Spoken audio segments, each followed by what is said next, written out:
तो भाई मैं एक कहानी सुना रहा हूँ आपको। तो ये वैसे तो सच्ची कहानी है। कई लोगों को हो सकता है अपनी कहानी लगे।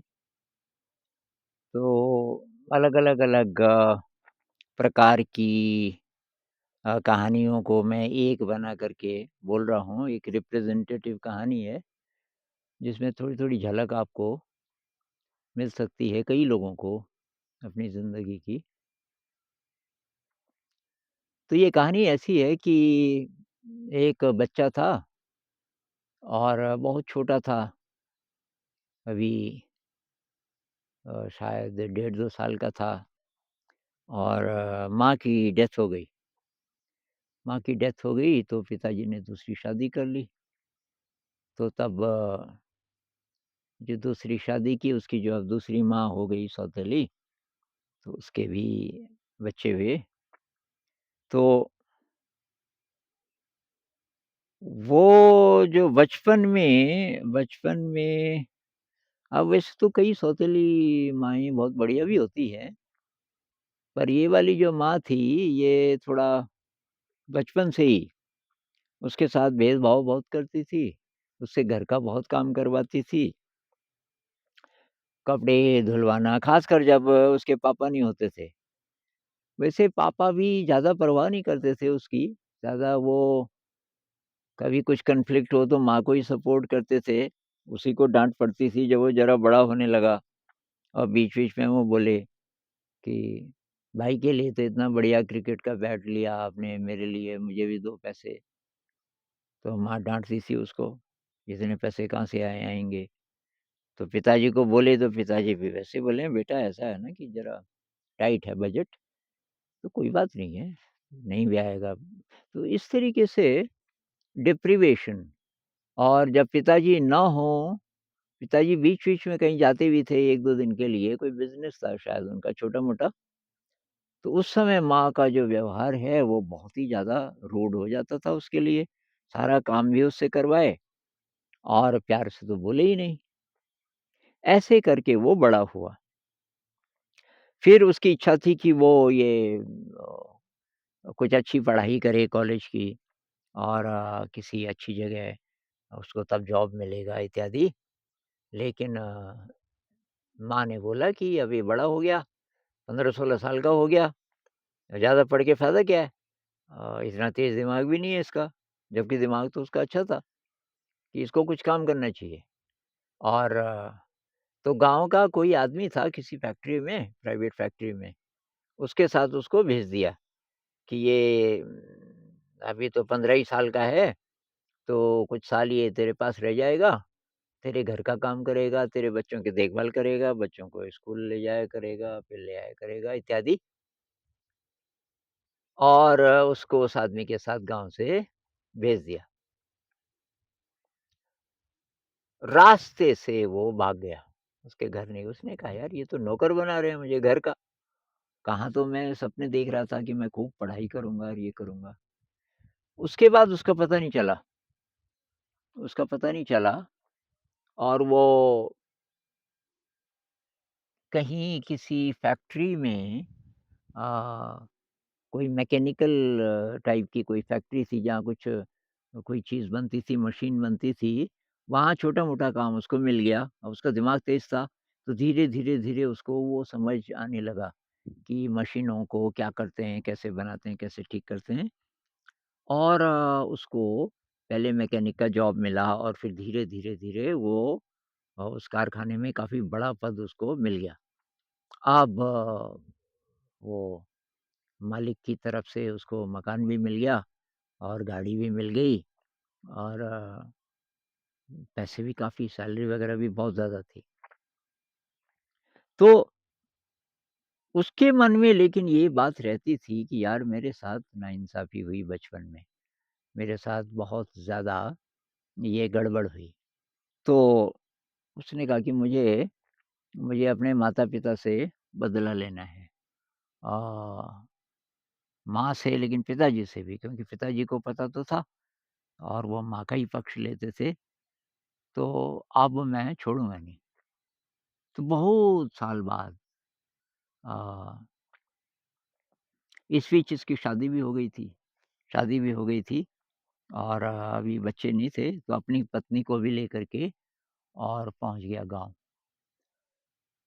तो गाँव गया तो किसी ने पहचाना नहीं क्योंकि बहुत साल हो गए थे। शायद 17-18 साल हो गए होंगे। किसी ने नहीं पहचाना, ना उसने बताया कि वो कौन है। वो सीधे गया, अपने घर में गया, तो वहाँ कुछ उसके साथ जो पढ़ता था, उसका जो भाई जो दूसरी माँ से, वो था शायद। तो उसने बोला कि आप कौन हैं? तो उसने अपना नाम बताया, तो ये तो पहचान गया, वो नहीं पहचान पाया। तो उसने कहा कि आपके पिताजी कहाँ हैं? उसने कहा कि यार, पिताजी की तो डेथ हो गई। डेथ हो गई? कि हाँ। कि माँ? कि माँ को तो पैरालिसिस हो गया, उठ ही नहीं पाती। अरे! उसने कहा ये क्या हो गया? तो वो गया अपनी माँ के पास और उसका सारा जो बदला लेने का था, वो ख़त्म हो गया। उसने कहा यार ये क्या हो गया? मैं तो पिताजी को बहुत कुछ सुनाने आया था, वो तो चल ही गए, दुनिया ही छोड़ गए। माँ ऐसी हालत में है कि माँ को मैं क्या बोलूँ? और तो ख़ैर उसने नमस्ते वग़ैरह की, पैर छुए, याद दिलाया मैं वो हूँ। तो माँ रोई, बहुत रोई और माँ कहने लगी कि बेटा देख ले, मेरे को ये सज़ा मिल गई। तेरे साथ मैंने अच्छा व्यवहार नहीं किया और ये देख। तो उसकी जो पत्नी थी, उसकी पत्नी उसकी सेवा करने लग गई, उसकी माँ की। और उसने अपनी पत्नी को बोला कि मैंने तो तुझे सारी कहानी सुनाई थी, तुझे इस पे दया आ रही है? इसलिए कि इसको पैरालिसिस हो गया। उसने कहा पैरालिसिस नहीं भी हुआ होता, तो अ, क्योंकि बदली की जो भावना है, ये तो अच्छी है नहीं। अ, उसकी पत्नी बोल रही है कि आपके साथ जो हुआ वो तो हुआ, लेकिन उसको आगे बढ़ाते जाओ। तो भई बात ये है कि अब ये गुस्सा तो आता है, हमारे साथ नाइंसाफ़ी जब होती है, कहीं भी, तो अंदर ही अंदर ये चलता रहता है कि मेरा समय जब आएगा, तो मैं बदला लूँगा। अब आपका समय आ गया, आप बहुत शक्तिशाली हो, तब आप क्या करोगे? तो 2 रास्ते हैं। एक तो है हमारा जो एनिमल इंस्टिंक्ट है, वो तो यही है बदला लेने वाला। ये जो जानवरों से आया ना, जानवरों से आया हमारे अंदर, तो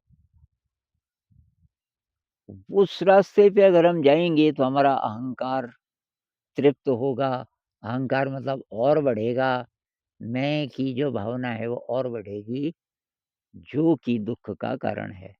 अहंकार को आप जितना बढ़ाओगे, अभी तो आपको थोड़ा बहुत सैटिस्फैक्शन मिल सकता है, एनिमल सैटिस्फैक्शन। इंसान वाला सैटिस्फैक्शन तो नहीं मिलेगा, खुशी नहीं मिलेगी, लेकिन ये जो रिवेंज है, बदले की भावना है, जब आप अपने मन की कर देते हो दूसरे को कष्ट दे करके, दूसरे को दुःख दे करके, तो एक प्रकार की तृप्ति आपको मिलती है जो कि एनिमल लेवल की है, इंसान के लेवल की नहीं है। और ऐसा जो करेगा उसका इवोल्यूशन नहीं हो सकता। वो अ, सचमुच खुशी सचमुच खुशी उसको कभी नहीं मिलेगी। दूसरा रास्ता है क्षमा भाव वाला, ख़ासकर जब आप शक्तिशाली हो गए।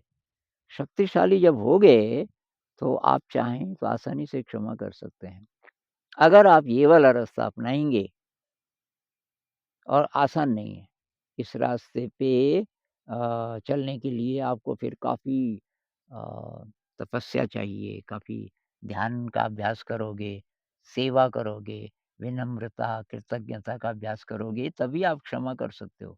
नहीं तो क्षमा करना तो बहुत मुश्किल होता है। जब तक जानवर वाली प्रवृत्तियाँ हावी हैं, क्षमा नहीं हम कर सकते किसी को। जब ये इंसान वाले दिव्य गुण ज़रा बढ़ने शुरू होते हैं, तब आप क्षमा करना सीखते हो। कहते हैं ना क्षमा वीरस्य भूषणम। उन्होंने पता नहीं किस संदर्भ में बोला होगा, लेकिन बात सही है। जो शक्तिशाली है, वही असली क्षमा कर सकता है। अब आप बोलोगे अगर शक्तिशाली आप नहीं हो तो वही शक्ति बढ़ाओ। शक्ति तो अंदर है, बाहर थोड़ी है। तो आप अपने अंदर की शक्ति को इतना ज़्यादा बढ़ा सकते हो कि बस तब आपको कुछ खटके ही नहीं। किसी ने कुछ बोल दिया, कुछ गड़बड़ बोल दिया, तो आप पे कोई फ़र्क नहीं पड़ेगा। कबीर साहब बोलते हैं ना, हस्ती चढ़िए ज्ञान की, सहज दुलीचा डार, श्वान रूप संसार है, भूखन दे झक मार। जैसे हाथी पे कोई चल रहा है किसी सड़क से और किनारे से कुत्ते भौंक रहे हैं, तो कुत्ते कुछ बिगाड़ नहीं सकते। तो उन पे गुस्सा करके फ़ायदा क्या है? उनको भौंकने दो, उनकी भाषा ही वही है। तो ये मैं डेरोगेटरी सेंस में नहीं बोल रहा हूँ कि किसी ने आपकी इंसल्ट की तो हम बोलें ये तो इंसान है ही नहीं, ये तो जानवर है। नहीं, लेकिन क्षमा भाव कि भई अभी उतनी ही बुद्धि है उसमें, उतना ही विवेक है, तो वो वही तो करेगा। भई जिस जानवर की जो बोली है वो वही तो बोलेगा। ये वाला अगर आ जाए, वो तभी आएगा जब हमारी शक्ति बढ़ेगी। शक्ति कब बढ़ेगी? जब हम अपने अंदर शक्ति के स्रोत को ढूँढेंगे, जिसका रास्ता यही है। ये जो आध्यात्मिक यात्रा है, जिसमें ध्यान है, निस्वार्थ सेवा है, कृतज्ञता का अभ्यास, विनम्रता का अभ्यास, ग्रैटिट्यूड का अभ्यास ग्रैटिट्यूड का अभ्यास। जब ये सब होगा, तब आप उसको भी उठाने की कोशिश करोगे। अगर वो सुने आपकी बात, तो आप कोशिश करोगे कि यार ये कैसे सही रास्ते पे आ जाए, मैं क्या करूँ? तो कुछ अगर आपका रोल होगा, तो आप करोगे। तो इवोल्यूशन का रास्ता तो ये है और तब हमें सच्ची खुशी, सच्चा संतोष तभी मिल सकता है, जब ये क्षमा भाव आएगा हमारे अंदर।